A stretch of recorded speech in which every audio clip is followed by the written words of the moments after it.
I've been training for 18 years now. In that time, I've built muscle and I've also lost fat. I've helped hundreds of people lose fat and build muscle.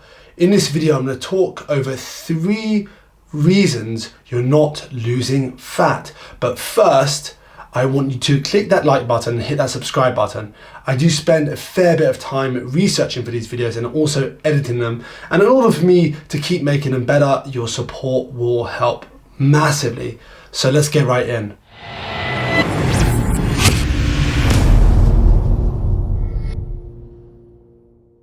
Number 1, you don't understand your calories. You consistently underestimate them. A 2002 paper looked at dietitians and non-dietitians and compared both their energy intake and also calorie expenditure as well.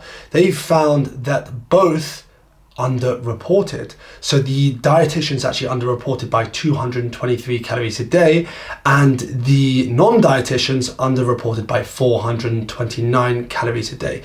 This goes to show you that even dietitians can get it wrong. Even people that are skilled with food and understand calories, they do it for a living. So this just shows you the importance of actually knowing what goes in your body. Even if you're not going to track forever, I suggest spending a bit of time tracking, especially if you're stuck right now and you're not losing weight. Spend like a week tracking calories, then use the data you have from the calories, the food you tracked, eat similar or if not the same meals in terms of portion size, etc., and continue to do that until you reach that plateau again and you stop losing weight. Then what you can do there is you can track again to see where you're at. It's a good idea to track to see where you're at, like I said, especially if you're not losing weight. You don't have to track forever. Tracking is not for everyone. If you want to track forever, that's completely up to you, but it's definitely not something everyone needs to do. But to track for a period of time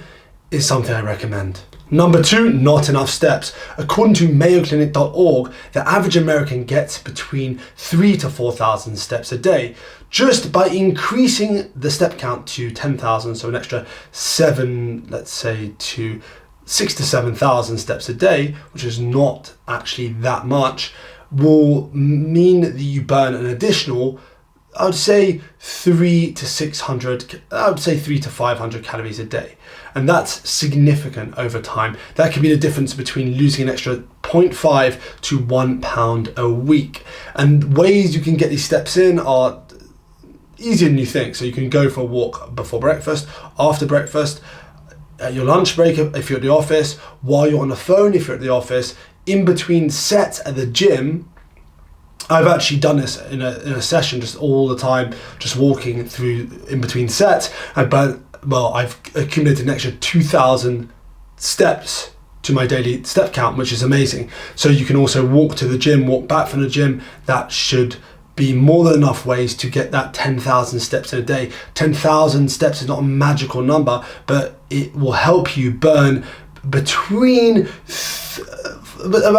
400 and 700 calories extra a day, and that's pretty huge considering it. If you currently don't know how many steps you're doing, I suggest tracking. Just track your steps and then you can add the additional steps in. See how many you're currently doing. If you're doing like 1,000 steps a day, you know you've got quite a bit of work to do, but at least you can account for it. I'd say an hour and a half of walking is around 10,000 steps, depending on obviously how big your strides are and everything else, but it's around 10,000 steps.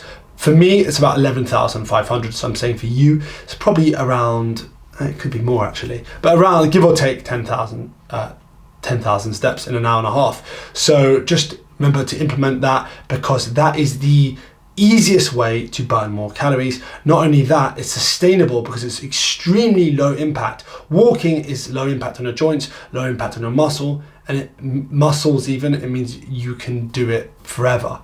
And it's also somewhere you can do wherever as well, and it reduces stress as well. So you've got an added benefit of the reduction of stress experience when you're walking, especially if you're outside in nature. Reason number 3, and a final reason, you basically dropped your calories too fast. You're eating way too little. I've spoken to people eating between 1,300 and 1,500 calories a day. I've also spoken to people that eat even less than that, but just I'd say on average, a lot of people are within that range, and that's men. men within that range who weigh a lot. So if you're eating that much and you go from maybe 5,000 calories a day to that, it's going to be tough. And what's going to happen over time is your metabolism is going to adapt. I've done a more in-depth video about this, but basically it just means that you're going to have to be eating between 600 to 700 calories a day just to lose more weight. And that's not sustainable. That's not healthy at all. You can encounter a bunch of health problems when you're doing that. So what I actually suggest is, first of all, watching my video on metabolic adaptation to fully understand it,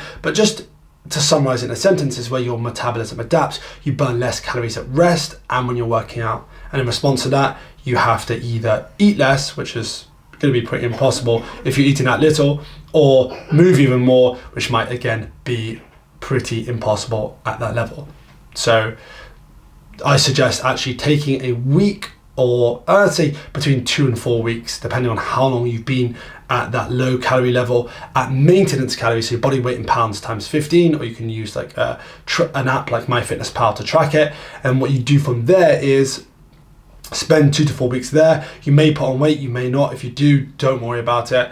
It will come off. It will come off more in the long term. It'll be way more sustainable. And then after that period of time, you can create a calorie deficit of about 20 to 25%, and you'll continue to lose weight and you will get to your desired state. You will look how you want to look. So do that. Take a diet break. That's what they call it. That's what that's what it's called in the industry. A diet break, just a time away from your diet, and you'll appreciate the more food you're eating. You'll be able to lift more in the gym. You'll feel much better. Your sex drive will go back up. Everything will improve. Anyway, that's all I wanted to cover for this video. If you enjoyed it, click that thumbs up button if you haven't already. Click the subscribe button if you haven't already. And head on over to my Facebook group if you haven't already, and join my free Facebook group. It's just exclusive content with regards to the building muscle and losing fat. And until the next video, keep pushing those limits.